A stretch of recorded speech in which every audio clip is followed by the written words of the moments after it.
Bonjour à vous et heureuse de vous retrouver. Vous conviendrez avec moi que pour faire évoluer des sujets ou faire avancer des dossiers, ça prend un porteur qui est engagé, dynamique et crédible. Dans quelques instants, nous rencontrerons un de ces acteurs, le regroupement d'organismes pour personnes handicapées du Centre du Québec, un organisme qui fait la différence. Alors restez avec nous et bienvenue à l'Urbain.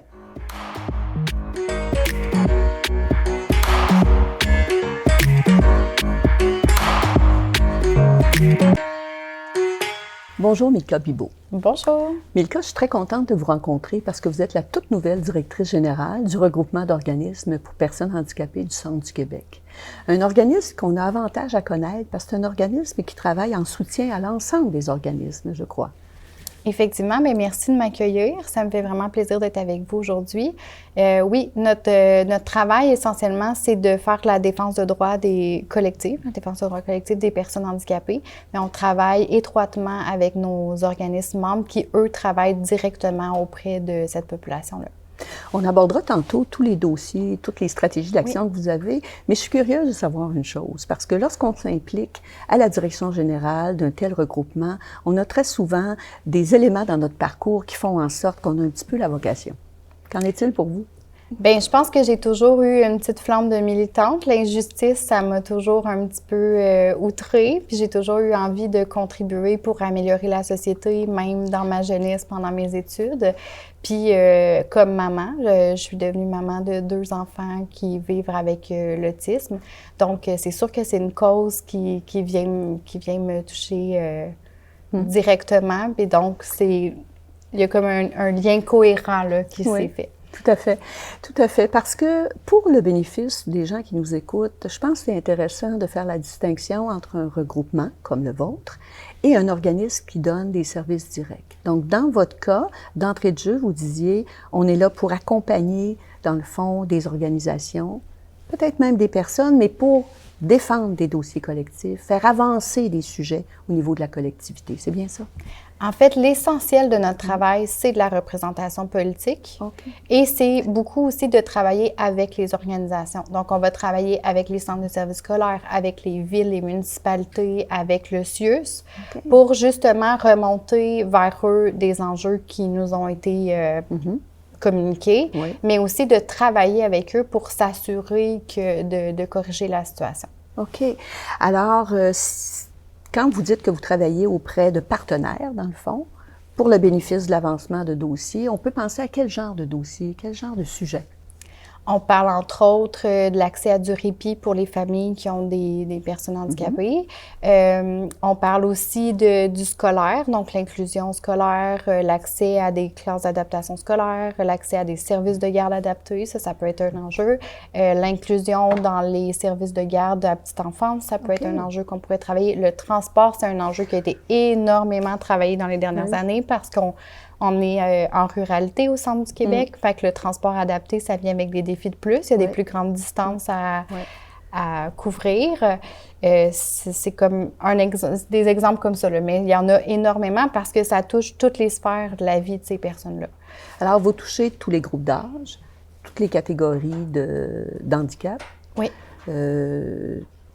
Plein de situations qui peuvent être vécues un peu partout sur le territoire. Toutes les sphères de leur vie. Okay. Donc, ça peut être autant l'inclusion à loisir, le dossier des camps de jour, c'est un dossier qui nous a beaucoup occupés dans les dernières années aussi, que justement l'accès au transport ou autre. Là. On parlait du territoire, c'est un vaste territoire, je crois, que vous desservez. Oui, on dessert tout le centre du Québec, donc les 5 MRC, la MRC Nicolet-Yamaska, Bécancour, Érable, Arthabasca et Drummond. Ça fait pas mal de monde et pas mal d'organismes, j'imagine, qui sont membres du regroupement? Oui, on a une 40aine de membres actuellement. Le regroupement existe depuis plus de 40 ans, je crois. Donc, c'est un regroupement qui, au fil des années, a marqué sa crédibilité, a fait sa marque dans certains dossiers. Est-ce qu'il y a des dossiers pour lesquels vous êtes particulièrement fiers d'avoir fait avancer ou des dossiers qui sont actuellement actifs là, sur la table à dessin? Un dossier que mon prédécesseur, que nos téléspectateurs vont sûrement connaître, Patrick Paulin, a beaucoup travaillé, c'est le dossier du transport, qui était un dossier qui lui tenait énormément à cœur puis sur lequel il a fait un excellent travail que je vais devoir continuer dans les prochaines années. Là. Puis un autre dossier, je vous dirais que moi, j'ai travaillé beaucoup depuis mon arrivée au ROP, c'est le dossier des camps de jour, particulièrement pour les jeunes de 13 ans et plus, parce que souvent, il y a un trop de services pour les jeunes de 13 à 21 ans. Là. Fait que c'est un dossier sur lequel j'ai travaillé activement dans la dernière année. C'est pas nécessairement facile de faire avancer des dossiers, c'est très souvent très long. Quelle stratégie vous utilisez pour faire en sorte qu'à un moment donné, des choses finissent par se réaliser?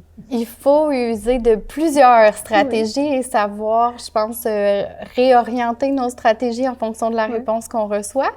Je pense que je vais prendre l'exemple du dossier des camps de jour. Là, le fait d'amener tous les acteurs qui travaillent avec ces jeunes-là autour de la table, ça l'a permis de s'assurer que tout le monde s'impliquait puis que tout le monde mettait le petit peu qu'il peut donner. Parce que, tu sais, on sait que la ville ne peut pas le prendre seul, on sait que le CIUS ne peut pas le prendre seul, on sait que le centre... Mais, tu sais, en mettant tout le monde, la ville, le CIUS, le centre de services scolaires, les organismes communautaires du territoire ensemble, bien, ça fait qu'on peut vraiment s'asseoir puis avoir un plan concerté où tout le monde met un peu du sien pour justement s'assurer que ces jeunes-là, ils tombent pas en vie. OK, je comprends mieux. Dans le fond, votre organisme est un organisme qui fait toutes ces liaisons-là. Peut-être qu'un partenaire seul dit « je ne toucherai pas à ce dossier-là, c'est trop gros, c'est trop complexe », mais si lui fait un petit bout puis est associé à un autre et un autre, ça finit par faire une conclusion gagnante. C'est généralement la stratégie qu'on utilise, effectivement. OK. Est-ce que vous avez fait face à des défis particuliers actuellement qui sont très contemporains et qui existaient peut-être moins auparavant? Un des très gros défis qu'on a actuellement, c'est qu'il y a une augmentation énorme de la prévalence des enfants, surtout chez les enfants qui vivent avec un handicap. On connaît mieux le handicap, on le détecte mieux, donc il y a plus de situations qui sont portées à l'attention des organismes? Je ne suis pas une experte, mais de ce que j'en comprends, il n'y a pas de consensus en ce moment pour expliquer la hausse de la prévalence. Est-ce que c'est qu'on... Oui, il y a beaucoup de chercheurs qui pensent que c'est qu'on les connaît mieux, donc on les détecte mieux. Il y en a aussi qui pensent qu'il y a une raison peut-être environnementale qui peut expliquer cette augmentation-là. Fait que, tu sais, il y a plein de théories, puis je pourrais pas vous dire si je suis pas une chercheuse sur le sujet. Peu importe, mais il y a une augmentation qui fait une augmentation dans les listes d'attente, qui est la réalité avec laquelle, tu sais, les centres de services scolaires, ils se retrouvent avec plus d'enfants à besoins particuliers. Qu'est-ce qu'on fait avec eux autres? Quelles ressources qu'on leur donne, etc. Le CIUS se retrouve aussi avec plus de demandes de soutien. Les villes se retrouvent avec... Tu sais, c'est des choses que ces organisations-là aussi ils ont sorti dans les dernières années, pour le nommer. Tu sais, je pense à l'été dernier, l'Union des municipalités qui a fait une sortie pour dire, là, on a une explosion des demandes d'accompagnement en camp de jour. Ça coûte très, très cher. Fait que, tu sais, ça, c'est quand même une réalité terrain qui est réelle. Puis on peut pas juste cesser de donner le service. Là. C'est des services essentiels pour ces jeunes-là. Fait qu'il y a quand même un gros travail à faire de réfléchir comment les services sont donnés. Puis je pense que autant les CIUS, les villes que les centres de services scolaires sont très engagés à trouver des solutions. Puis nous, on essaie de vraiment se positionner comme un partenaire là-dedans pour faciliter le développement des solutions, puis surtout s'assurer que ça répond réellement aux besoins de ces jeunes-là et de leur famille, parce qu'il y a un impact sur leur famille aussi. Oui. Est-ce que vous avez, a posteriori, des commentaires sur l'effet de vos actions? Parce que très souvent, des regroupements comme vous, oui, c'est très actif, mais ça se fait un peu dans l'ombre, dans le sens que ça ne fait pas seulement les manchettes, votre travail. Et est-ce que vous avez des commentaires sur le fait que votre action a vraiment fait la différence? Pas toujours. Honnêtement, pas toujours. Mais parfois, oui. Puis nos organismes membres, eux autres, oui. Fait que ce ne sera pas nécessairement les personnes qui en bénéficient directement, mais nos organismes membres avec qui on travaille étroitement, qui nous remontent les enjeux, puis qui travaillent avec nous. Tu sais, c'est eux, ultimement, qui nous donnent l'information sur ce qui se passe sur le terrain. Fait qu'eux, ils voient l'évolution, puis ils peuvent nous faire des retours. Fait que ça, on l'a d'eux autres. Des personnes handicapées ou de leur famille elles-mêmes, très peu. Je vous dirais que sur le dossier des camps de jour 13+, comme je vous disais tantôt, ceux-là, oui, parce qu'on a eu un contact plus direct avec les familles, puis... fait que, tu sais, ça l'arrive, mais peu, quand même. Peu, mais d'un autre côté, si vous n'étiez pas là, l'ensemble des organismes mettrait beaucoup d'énergie à devoir se concerter avec l'ensemble des partenaires. Fait que là, vous faites une fonction de facilitateur. Absolument. Oui. Oui, absolument. Tu sais, c'est très rare qu'on va voir un organisme de base travailler discuter avec une direction au CIUS, alors que nous, tu sais, c'est là qu'on peut avoir un impact. Parce que les organismes de base sont là pour justement accompagner les individus dans leurs besoins, leurs démarches. Alors, vous venez un peu les soulager de toute la partie qui est assez complexe de stratégie et de représentation.